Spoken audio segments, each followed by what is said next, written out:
Hey Hotshots, Jess with Emotional Fire Academy here today to talk about going from surviving to thriving and what it feels like. Welcome to Emotional Fire Academy. Subscribe if you are someone who wants to learn how to command your consciousness so that you can make suffering optional and epic normal. That's what we do here. Welcome. I'm Jess, former firefighter, master NLP practitioner, fellow consciousness explorer. Welcome. So today we're going to talk about these two states of consciousness and how we know where we're at, how we get from one to the other. And obviously, it's if you have a preference to make one habitual, if you really want to go from feeling like you're in constant survival mode, constant emergency mode, to thriving mode, I'm going to kind of give you some ideas of how to do that towards the end. So watch all the way to the end, because that's where we're going to get really into the meat of this conversation. Now, about 3 years ago, when I started this journey, and I'm human, I still go into surviving mode, but it's not a place I hang out in. I don't hang out there anymore. It's not, again, on the consciousness map, it's not the town that I make home. But 3 years ago, that was my home. Survivalville was my home. And I asked myself at that point, when I was really low, when I was really depressed, when I was really like realizing something has to change within me, I can't keep going on like this. I asked myself, what does thriving look like? Like, how do I go flip the switch from these two states of consciousness to actually feeling inside and knowing like, wow, I'm thriving now. I'm thriving. I thought about it. I was like, how will I know when I'm there? How will I know, when I've arrived? And a lot of people look at circumstances to tell them, to give them proof or evidence that they've arrived there. When you're rich, when you've got everything going for you, when you're in the perfect relationship. But is that really true? I'm starting to realize that, again, these are states of consciousness, not circumstances. And paying a lot of attention to circumstances is more of a survival tactic. And so, because just a few days ago, I got the answer to the question I had asked 3 years ago.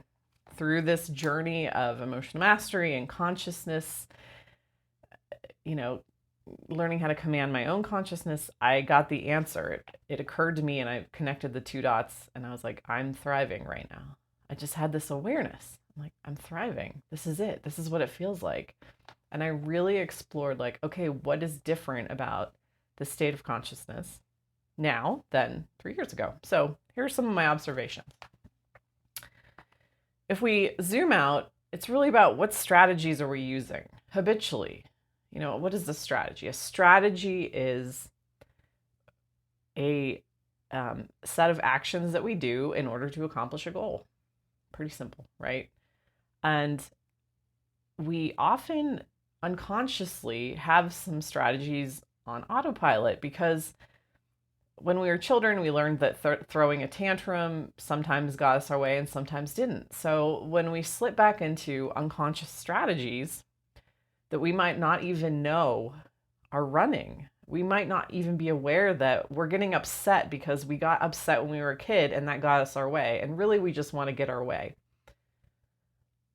Part of this whole journey that you and I are on together by you watching this video is becoming aware, self-aware of why we're doing these things, why these strategies happen, why these patterns occur in our life, and then just taking conscious control of them or shifting them slightly or adapting or adjusting.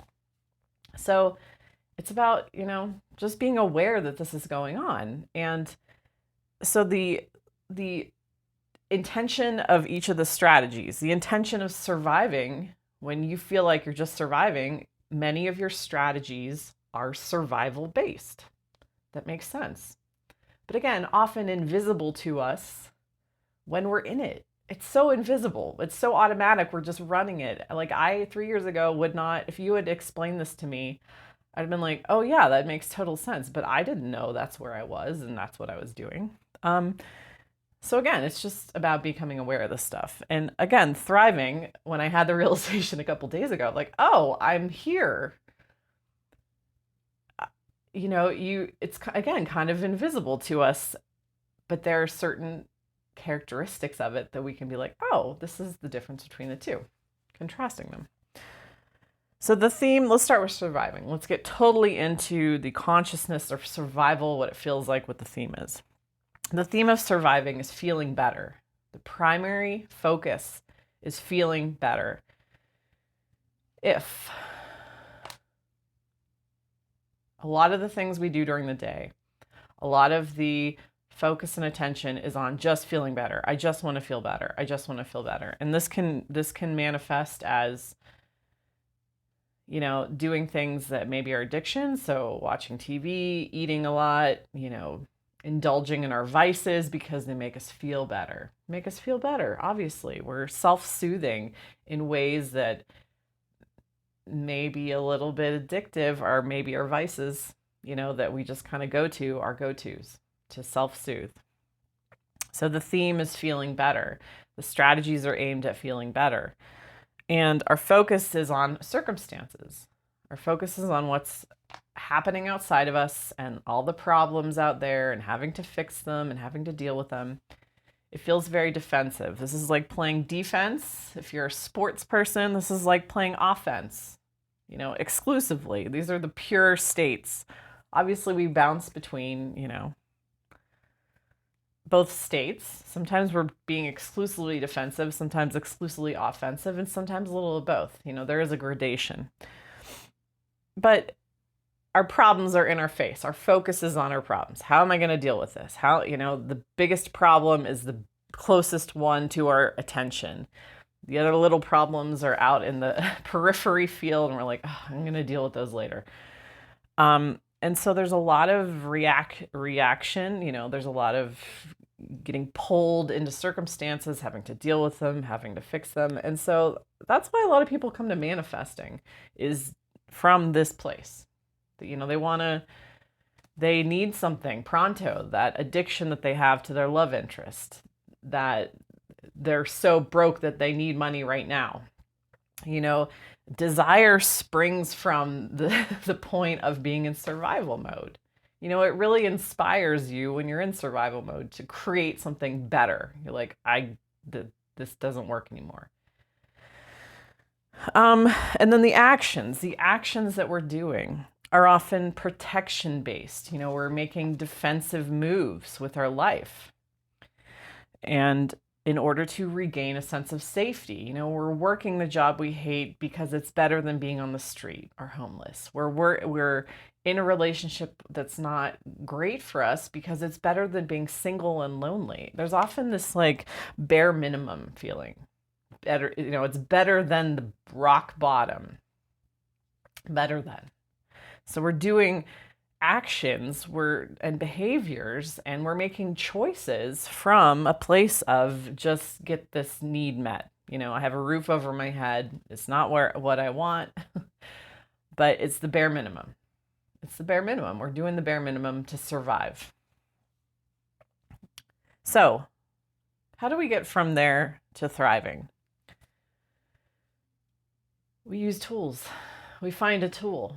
And I'm going to talk about this after we talk about thriving. So we bridge the gap by learning how to use tools to get us out of survival mode and into thriving mode.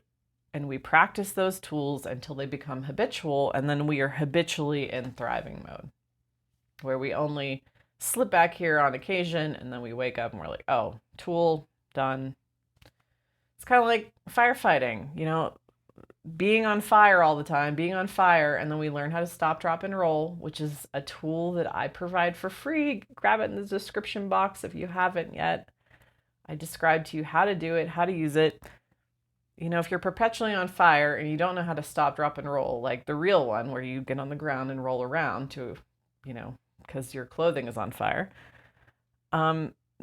that's going to feel crappy all the time. You're going to be constantly running around trying to figure it out. But when you know how to stop, drop, and roll, which is why I created it, you do the maneuver and then you move back into thriving mode, where fire is a good thing. Fire helps you cook your food and forge steel and move towards your goals. you know? Emotions, it's not like you're going to stop having emotions between surviving and thriving. That is not the point, because emotions are useful. They're like fire. Emotions are like fire. They help you if you know how to leverage them. So, having a tool to leverage the fire, to extinguish it from hurting you and leverage it to move forward, that's the whole point. That's the point from going from one to the other. That's what firefighters do. They learn how to use tools, so they're not afraid to go into burning buildings. So they can go in and, they trust in their tools, they believe in them, and they thrive. They can run towards the fire and be like, "Oh yeah, time to play with fire." That's how I felt when I was a firefighter.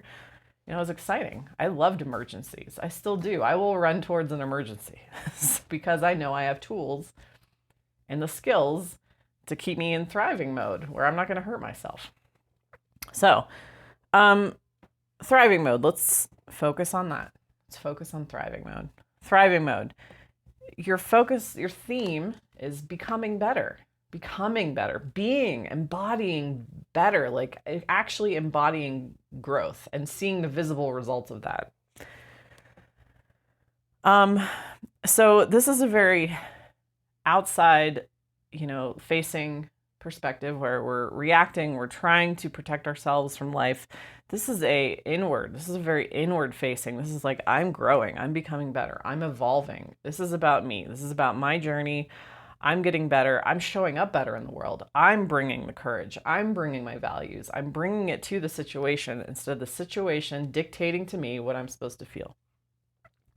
So the focus becomes on character development. You're essentially developing your own character. You're evolving. You're going deeper and deeper into yourself, and you're honoring your own values and visions. You're honoring your own values. Like, you're really standing in your values and making decisions and choices from those values. I see this jump when I work with clients. Like, they come to me surviving. They come to me in survival mode, frustrated, not sure what to do. And the tools that I give them and the practices that I give them, I watch them cross the bridge into thriving. It's really amazing. It's beautiful. The transformation where they're like, wow, I feel free. I feel excited about the future. I just finished up with a client, and it was wonderful and such an honor to watch him transition between these two states, and that's when I know that it's like, yeah, because I've done that for myself. I help others do that. It's beautiful to move from these two, from one state to the other. And what are the basis of the actions of the thriving person? Flow, states of flow.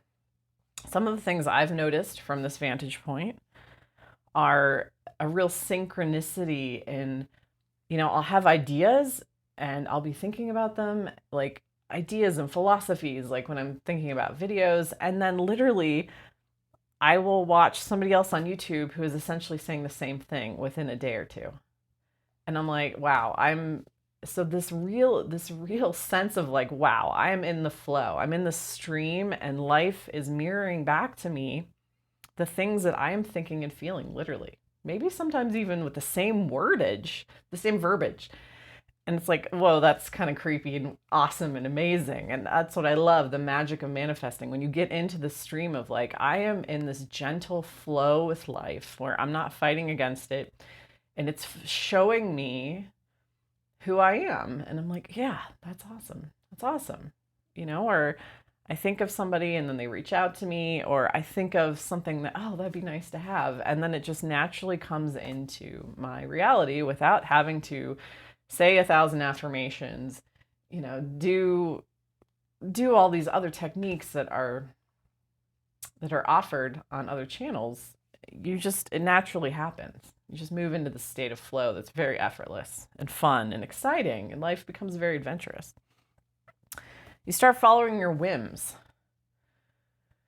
because you realize that your whims are these, these little these little whims that come up that when you're in survival mode, you often talk yourself out of, because you're either like, I don't have time for that, or that's stupid, or why would I do that? That's not practical. Like this week, I decided I wanted to learn Italian. I don't know why. I'm not planning a trip to Italy. I I just was like, I really want to learn Italian. So I started doing it. You start following these whims, and they take you to places that are actually your goals.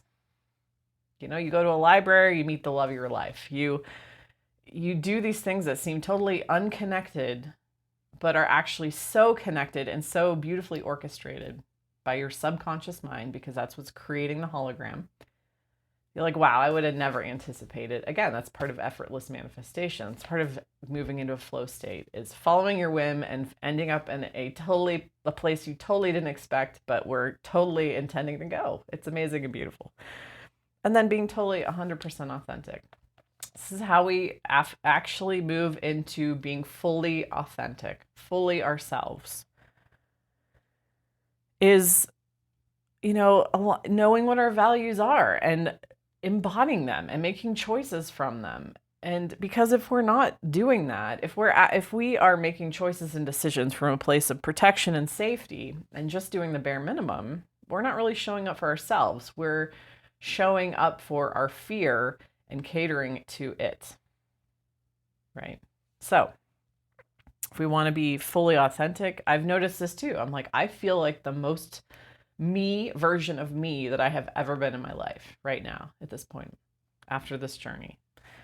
So that's what they feel like, the difference between surviving and thriving. So what happens when we cross the bridge? So how do we cross the bridge? We get a tool that works for us for emotional mastery. Now, I know I've been tooting the horn of emotional mastery, but really, this is the difference in consciousness between when you actually do it, when you do the work, when you master your emotions, you find a tool that works for you. I don't care what tool it is.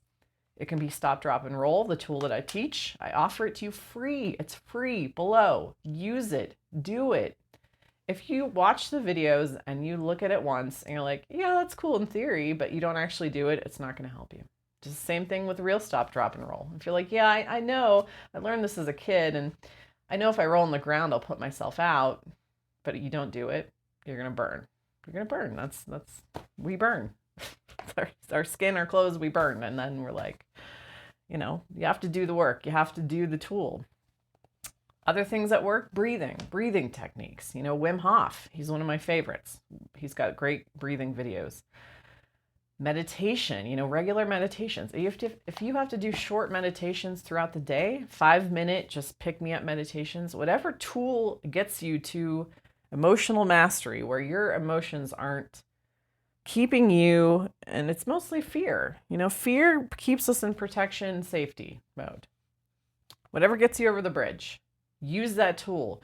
Use it to where you feel proficient, because that's where the magic happens. When you feel proficient with that tool, where you have the power, your tool works, that's when you make this permanent move into this state of consciousness where this is your new home. Thriving is your new home.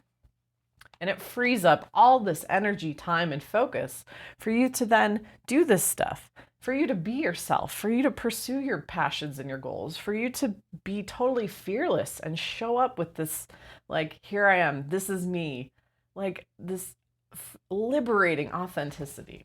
That's what I've been experiencing. Like, I can be totally me. I'm so free to be me that it feels so good. You can do that. Use the tool. Get to feel totally confident in your tool. Lean on it. Use it. Make it a habit, and you will move into the state. So, there you go. Leave a comment below. Let me know what you thought. This is a long one. Thanks for sticking with me if you're still watching. If you're still watching, you obviously liked it. Like the video for me. And leave me a comment. Let me know. Grab your stop, drop, and roll. Use it and get to thriving mode. Thanks for watching. Have a great day.